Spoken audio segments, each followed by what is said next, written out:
Pessoal, retomando aqui então, né? Todo mundo devia estar esperando aí a segunda parte do vídeo. Vamos retomar agora nossa conversa aqui com o Maurício Losado. Maurício, a gente percebe aqui que cultura é complexo, não é simples. E aí surge uma curiosidade. Como que normalmente você, que é uma pessoa que a gente acompanha, está aí em grandes players, grandes companhias nacionais, é, algumas mundiais, como que normalmente você é acionado? Como que acontece esse despertar de uma grande companhia de falar, eu preciso fazer uma aculturação aqui, eu preciso buscar alguém que é referência nisso? Tá. Bom, basicamente são duas formas disso acontecer, né? Ou vai pelo amor ou vai pela dor. A maior parte, geralmente, é pela dor. Algumas empresas fazem clima o tempo todo e só entendem que vão ter que fazer cultura quando acontece uma catástrofe, quando acontece um ou mais óbitos ali, aconteceu um acidente seríssimo e aí cai essa ficha. Se eu continuar fazendo o que eu sempre fiz, daqui a pouco eu vou colher uma situação similar a essa e aí essa empresa vai buscar no mercado qual que é o melhor jeito de você evitar que essas coisas aconteçam. Então, vai buscar um programa para aculturar. Esse é um caminho da dor, infelizmente, é o mais frequente. E existe o caminho também do amor, que é aquela empresa que pensa assim, puxa vida, eu posso dar um passo à frente e evitar que uma grande catástrofe aconteça, mas para isso ela precisa admitir que o que ela está fazendo nem sempre está bom. E isso é muito difícil, eu vou explicar por quê. Quando você pensa em clima, você pensa em deixar visível que as coisas estão seguras, ainda que elas não estejam. Você já foi em alguma empresa que tinha uma placa, estamos há 400 dias sem acidentes, o nosso recorde é 500, por exemplo? Muitas. Muitas. Isso para mim é uma coisa extremamente perigosa. Primeiro, porque se eu chego lá e está escrito que eu estou há 400 dias sem acidentes, isso me dá uma falsa sensação de segurança. Me dá, na verdade, uma sensação de segurança, mas ela pode ser falsa. Sabe por quê? Quando eu tenho uma placa daquela, aquilo é o maior estímulo para as pessoas não notificarem pequenos acidentes. Outro dia eu vou fazer uma palestra numa empresa, espero que... Nunca tinha pensado porque assim, eu não quero ser o nessa cara que ótica. zera a placa, né? Tá 400 dias. Aí o cara vem e tem um cortezinho no dedo. Não é uma coisa séria, é um corte no dedo. Se ele for lá e notificar, aquela placa pode ser zerada. Então o que ele prefere? Ele prefere ocultar aquilo. Eu descobri isso um dia que eu fui numa empresa, e essa história é real, estava fazendo uma palestra, ia começar a palestra, o pessoal, não pode começar ainda não. Eu falei, mas por quê? Porque está faltando uma pessoa, falta um colaborador da empresa tal. Eu falei, então vamos esperar. Eu falei, quem que está faltando? E alguém falou, já está chegando. Aí apontou, lá, o Zerinho. E entrou o Zerinho. E eu falei, pô, o apelido do cara é Zerinho por quê? Porque foi ele que zerou a placa. Ele teve um acidente, a empresa estava mais de, sei lá, não sei quantos dias, mais 500, 600 dias sem acidentes. Ele se acidenta lá e zera a placa. Eu te pergunto, quem quer ser a próxima pessoa a zerar a placa? Ninguém. Então é melhor eu ocultar os pequenos. E ocultar os pequenos é o caminho para que os grandes aconteçam. Negligenciar riscos. Negligenciar riscos. Né? Então, eu preciso ter uma visão muito madura para migrar para uma cultura quando eu estou comemorando que eu estou 2 anos sem acidentes. Parece que está tudo bem, só que de fato não está. Vocês podem pesquisar empresas que fazem esse tipo de declaração 2 anos, 3 anos sem acidentes, quando acontecem acidentes graves. Uma pessoa que perde um membro, uma pessoa que vem a óbito. Por quê? Porque, na verdade, os pequenos não estão sendo vistos. E como os pequenos não estão sendo vistos, não estão sendo feitas ações para evitar os grandes. Vocês concordam comigo que, às vezes, a diferença entre um pequeno cortinho no dedo e uma amputação é só a profundidade do corte? Sim. Né? Aquilo que gerou hoje um cortinho, amanhã pode ser uma amputação, né? E a pergunta que eu faço, né? Será que um pequeno princípio de incêndio não é o caminho para que amanhã você tenha um incêndio monstruoso dentro de uma empresa? Se eu não estou atento a essas pequenas coisas, esses riscos que podem gerar, né, uma perda grande, então, como você disse, eu estou negligenciando o risco, eu estou, de alguma forma, incentivando para que isso venha no futuro a se tornar uma coisa mais catastrófica. Então, tudo isso para te responder a pergunta da seguinte maneira. Pela dor é quando já aconteceu. Mas aqui eu até coloquei um ingrediente, porque eu vivi isso. Eu vi as pessoas dentro de uma companhia que você veio virarem caçadoras de potencial de incêndio. Quando eu vi aquilo acontecendo, foi que me intrigou. Falei, cara, que está acontecendo? Porque às vezes quando não é exatamente com a área que a gente atua, a gente não tem esse olhar tão clínico. E aí foi que eu entendi que não, está acontecendo aqui uma aculturação, tem alguém aqui que está mexendo nessa cadeia toda. E eu volto novamente, pode ser repetitivo, mas eu volto para aquilo que a gente mais vive. Qual é o melhor sistema? Não existe. É isso. Puxa, Maurício. E aí, acho que essa percepção que você teve vem do seguinte ponto. Ausência de acidentes não quer dizer presença de segurança.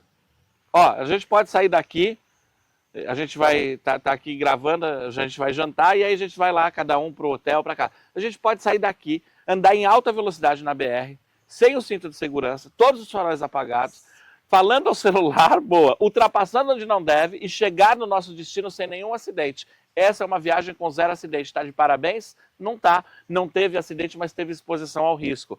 Então, o estímulo que a gente faz na cultura é não se preocupe com o acidente, se preocupe com a não exposição ao risco. Quando você controla o risco, o acidente ele não vai acontecer por consequência. Por quê? O acidente ele é consequência da exposição ao risco não controlado. Por isso que, talvez, nessa empresa, você tenha percebido caçadores de pontos possíveis de incêndio, porque o incêndio é uma condição de risco, pode acontecer um incêndio. Então eu preciso procurar onde está para neutralizar, sabe por quê?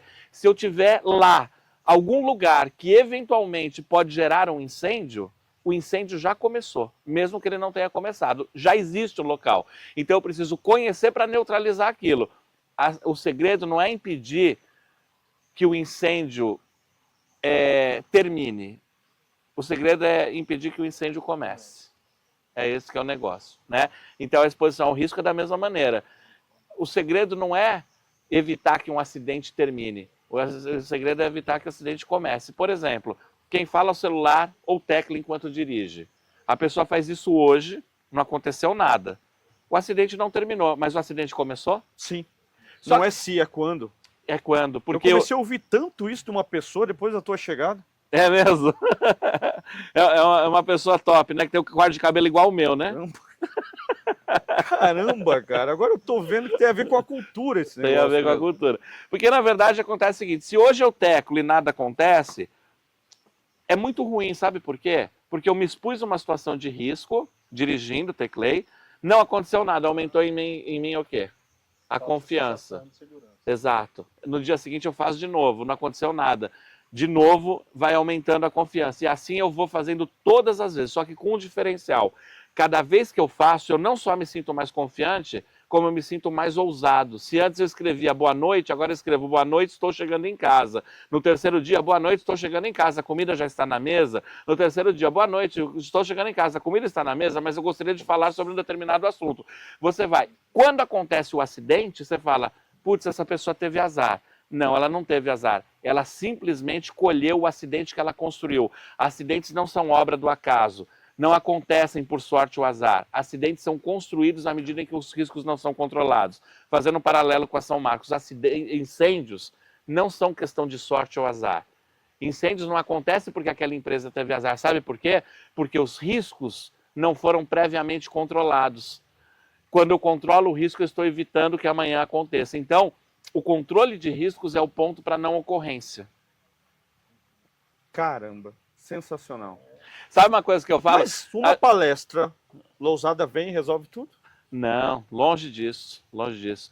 Cultura é uma coisa que eu falo que para você evoluir numa cultura, uma forte cultura de segurança dentro da empresa, para acontecer rápido leva mais ou menos uns 10 anos.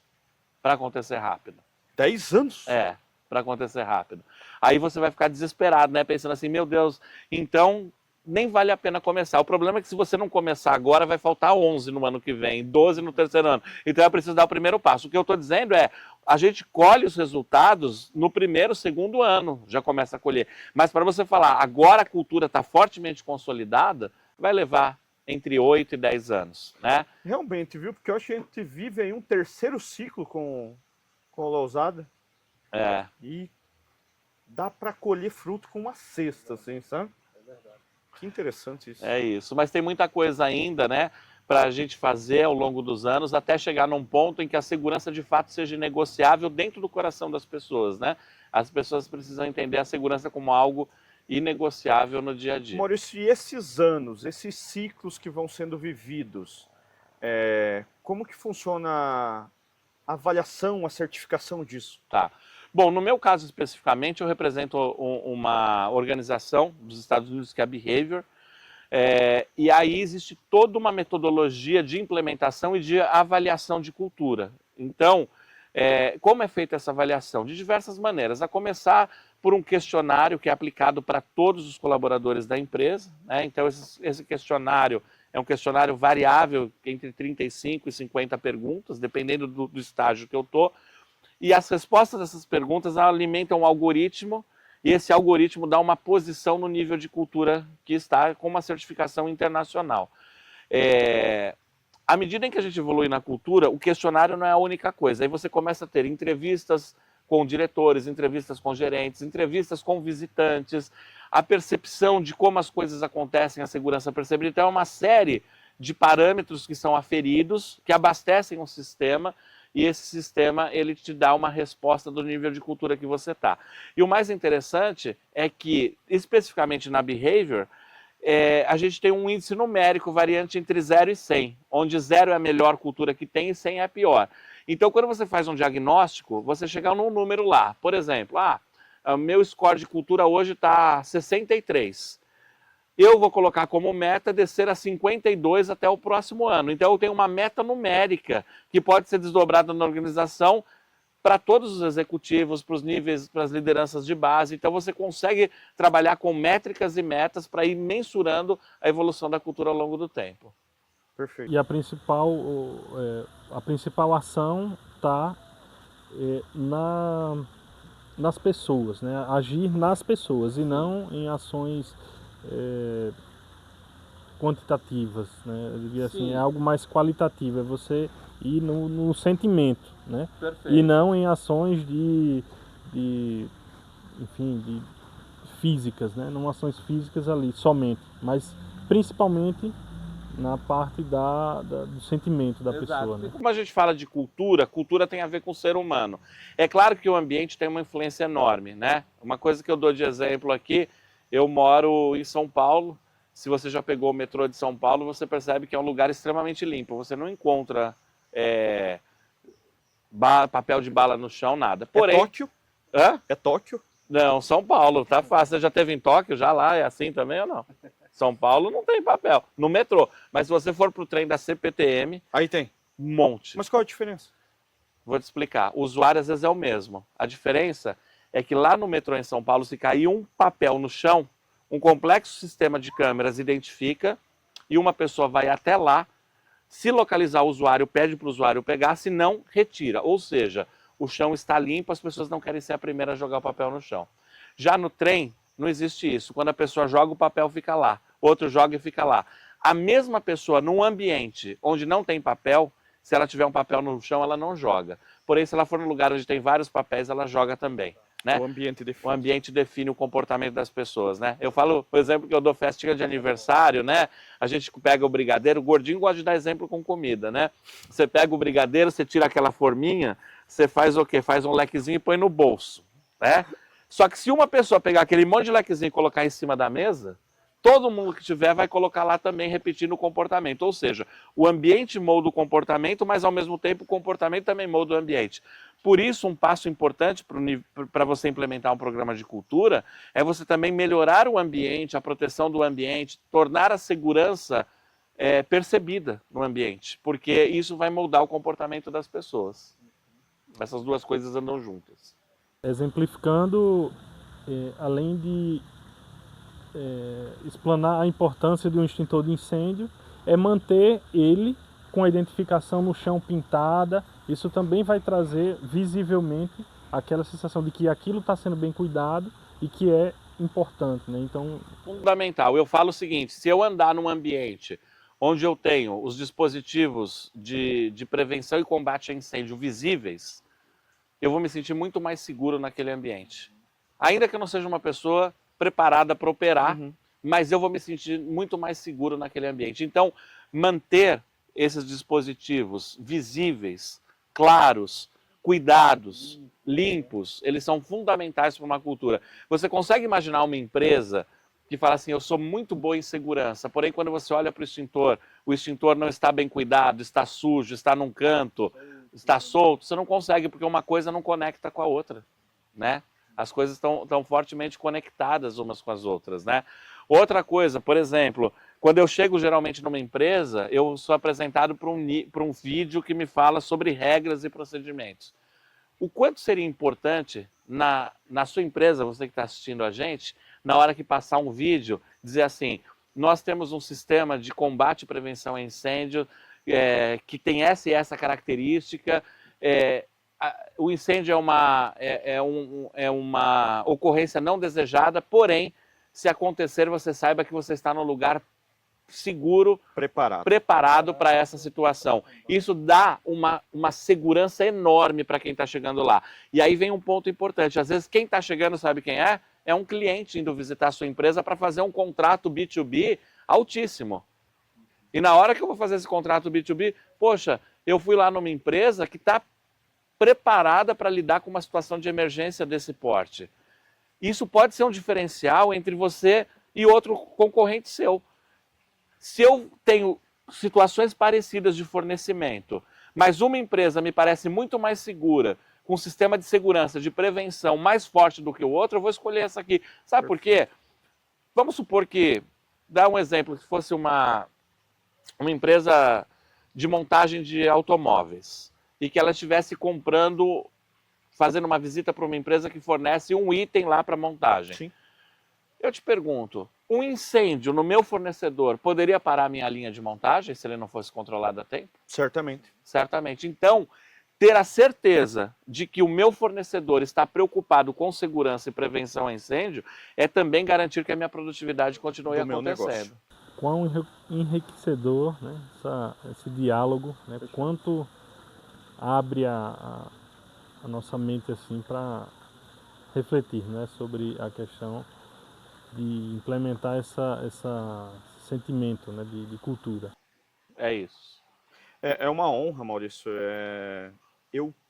Quando a gente teve esse despertar, quando a gente entendeu que precisávamos estar no digital, precisávamos estar trazendo autoridade sobre o tema de prevenção e combate a incêndio, que é o nicho de mercado que nós atuamos, me surgiu a ideia, né, em bate-papos, que a cultura ela é o pilar disso. Se a gente não tiver cultura, a gente nunca vai ter uma edificação segura. E aí, quando eu pensei em cultura, eu falei, caramba, cara, a gente precisa encontrar esse cara, a gente precisa gravar com ele, a gente precisa trazer esse bate-papo com ele. Uma honra imensa estar contigo.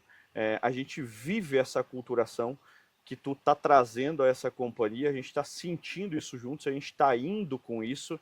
E de coração, assim, cara, eu tenho um desejo imenso que a maior parte das companhias que tem a preocupação com prevenção e combate a incêndio possam entender que incêndio, controlar, não é só ter o melhor sistema instalado, é ter isso tudo aqui que a gente conversou. Se não tiver isso aqui, não vai ter nunca uma condição segura. Então, uma honra enorme estar contigo. Muito obrigado. Eu que agradeço, a honra é minha. Eu gostaria aqui de deixar duas frases, uma que eu falo sempre e uma que eu criei para essa situação. Uma frase que eu falo sempre é o seguinte: no final do dia, é muito melhor você pensar o seguinte, ao invés de você pensar que bom que hoje eu não me acidentei, é você pensar que bom que hoje eu não estive exposto a riscos não controlados. Porque posso não ter me acidentado por sorte. Alguém quer chegar em casa e falar para esposa, marido, companheiro, companheira, amor, olha, hoje eu não morri por sorte, eu estou tão feliz. Não. Então, mais importante do que falar eu não me acidentei é eu não estive exposto a risco não controlado. Então, eu queria falar para você que está assistindo a gente, que é um executivo, alguém que trabalha na área de segurança, quando você pensa em prevenção e combate a incêndio, mais importante do que pensar que bom que hoje um incêndio não aconteceu na minha empresa, é você pensar que bom que os riscos de incêndio estão controlados e todo o investimento que eu pude fazer em prevenção e combate está lá. Porque o incêndio não aconteceu, mas não foi por sorte, é porque de alguma forma eu pensei de forma antecipada no risco de que ele acontecesse. E aí a gente ter bons parceiros como a São Marcos para fazer isso é um ponto fundamental. Obrigado, Maurício. Obrigado pela oportunidade, viu? Grande honra e voltemos para casa com segurança.